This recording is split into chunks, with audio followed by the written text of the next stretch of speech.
31 December আমার এভাবে কাটবে আমি কোনোদিনও ভাবিনি। তো হ্যালো এভরিওয়ান, আমি পূজা। বার্থডে বয়ও আমাদের সাথে বেলুন ফুলালো। এই 2025 সাল আমাকে অনেক কিছু শিখিয়েছে আর আঙ্গুল দিয়ে দেখিয়ে দিয়েছে একজন ভালো মানুষের মুখোশের পিছনে একজন খারাপ মানুষও থাকে।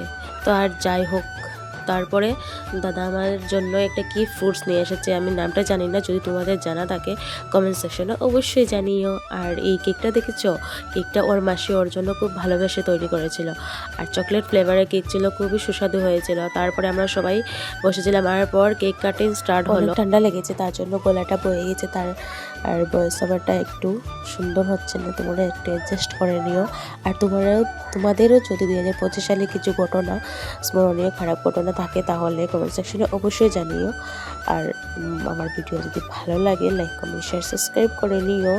টাটা বাই, আবার দেখা হবে 2026 সালে।